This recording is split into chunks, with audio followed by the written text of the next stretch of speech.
నేను ఈ కడియాలు లైవ్ లో తయారు చేయడం చూడటం ఇదే ఫస్ట్ టైం. అడ్రస్ ఎక్కడో చెప్తా, వీడియోని అయితే సేవ్ చేసుకోండి. హాయ్ గైస్, అందరూ ఎలా ఉన్నారు? నా పేరు సాయితేజ. మన తిరుపతి సేవా వీడియోస్ లో ఇది డే 3. ఈ రోజు ఎర్లీ మార్నింగ్ రెడీ అయ్యి కిందకైతే వచ్చేసాము విష్ణు నివాసం నుంచి. మన బస్సు అయితే ఆల్రెడీ రెడీగా ఉంది. ఇక అందరం బస్ ఎక్కి శ్రీ పద్మావతి అమ్మవారి టెంపుల్ కి అయితే వెళ్ళిపోయాము. ఇక వెళ్ళగానే అన్నదాన సత్రంలో టిఫిన్ అయితే చేసేసాము. మాకు 3 days పరకామణి సేవే వేశారు, కానీ వర్క్ అయితే చాలా తక్కువగా ఉంది ఫస్ట్ డే తో పోల్చుకుంటే. ఇక మా సేవ అయిపోగానే అమ్మవారి దర్శనం అయితే కంప్లీట్ చేసుకున్నాము. అది కూడా అక్కడ కనిపిస్తుంది కదా, అక్కడే మనం పరకామణి సేవ అయితే కౌంటింగ్ చేస్తాము. పరకామణి సేవ గురించి తెలియకపోతే మన పాస్ట్ వీడియోస్ అయితే చూడండి. ఇక సేవ అయిపోగానే ఈవినింగ్ 6 వరకు బస్సెస్ అయితే లేవన్నారు. సరే అని చెప్పి టెంపుల్ కి ఆపోజిట్ లో ఉన్న ఉద్యానవనానికి అయితే వెళ్ళాము. ఇక్కడ చాలా types of plants and trees అయితే ఉన్నాయి. ఇక్కడ ఆల్ టైప్స్ ఆఫ్ ప్లాంట్స్ అయితే కనిపిస్తూ ఉంటాయి. ఎక్కువగా అరటి చెట్లు అయితే కనిపిస్తున్నాయి. ఇక్కడ మీరు ఇవ్వాలనుకుంటే ఏదైనా మొక్కను డొనేట్ చేయొచ్చు. అంతేకాకుండా ఇక్కడ ప్రతి ఫ్రైడే ప్రోగ్రామ్స్ అయితే పెడుతూ ఉంటారు. ఈ చెట్టు చూడండి, చాలా వెరైటీగా ఉంది. ఆ లీవ్స్ ఒక ఫ్లవర్స్ లా ఉన్నాయి. మీకు దీని పేరు తెలిస్తే కామెంట్ సెక్షన్ లో కామెంట్ చేయండి. ప్రతి ఫ్రైడే గార్డెన్ షో అయితే నడుస్తుంది ఫ్లవర్స్ ది. ఈసారి ఎప్పుడైనా మీరు ఫ్రైడే వెళ్తే ఈ షో అయితే మిస్ అవ్వకుండా చూడండి. ఇక్కడ ఒక కోనేరు అయితే ఉండేది,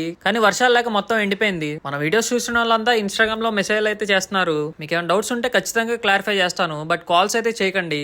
ఇన్స్టాగ్రామ్ స్టార్ట్ చేసిన 2 days కే 100 followers అయితే వచ్చారు. చాలా thank you for your support. అలాగే యూట్యూబ్ లో కూడా సబ్స్క్రైబ్ చేసుకుంటున్నారు అనుకుంటున్నాను. ఈ గార్డెన్ లోనే ఒక బావి అయితే ఉంది లోపలికి, కానీ ఎక్కువగా నీళ్లు అయితే లేవు. ఇక మా సేవ అయిపోగానే మా విష్ణు నివాసం ఆపోజిట్ లో ఉన్న శ్రీ గోవిందరాజు టెంపుల్ కి అయితే వెళ్ళాము. గుడి అయితే చాలా అద్భుతంగా ఉంది. గుడి 4 వైపులా 4 గోపురాలు అయితే ఉంటాయి. మీరు వెళ్లే దారంతా షాపింగ్ స్ట్రీట్ అయితే ఉంటుంది. దేవుడికి సంబంధించినవి అన్ని అమ్ముతా ఉంటారు అక్కడ. మేము ఇక్కడ ఏమి తీసుకోలేదు. ఫస్ట్ అయితే దర్శనానికి అయితే వెళ్ళిపోదాం అనుకున్నాము. ఇక్కడ కడియాలు మన కళ్ళ ముందే తయారు చేసి ఇస్తారు. మన చేతికి ఏ సైజ్ అయితే సరిపోతుందో అది కరెక్ట్ గా వాళ్ళే చూసి చెప్పేస్తారు. మనం తీసుకున్న కడియం మీద మన పేర్లు గాని, ఓం అనే గాని, ఏమైనా డిజైన్ కావాలంటే అవి కూడా వేస్తారు. ఇక్కడికి మేము సేవ కోసం అయితే కాదు, దర్శనం కోసం అయితే వెళ్ళాము. కానీ మేము ఆ సేవ డ్రెస్సులతో వెళ్ళడంతో వాళ్ళు అక్కడ సేవ చేస్తారా అని అడిగితే మేము సరే అని ఒప్పుకున్నాం. ఇక ఫోన్స్ అన్ని ఒక చోట ఇచ్చేసి దర్శనానికి అయితే వెళ్ళిపోయాము. దర్శనం అయితే చాలా మంచిగా జరిగింది. మాకు ఏకాంత సేవ అయితే దొరికింది. ఈ పూటకి పక్కనే పెడుతున్న సాంబార్ అండ్ దద్దోజనం అయితే తిన్నాము. చాలా రుచిగా ఉంది. ఈ రోజు సేవ అయితే కంప్లీట్ అయిపోయింది. అందరూ రూమ్ కి వచ్చేసి రెస్ట్ అయితే తీసుకున్నాము.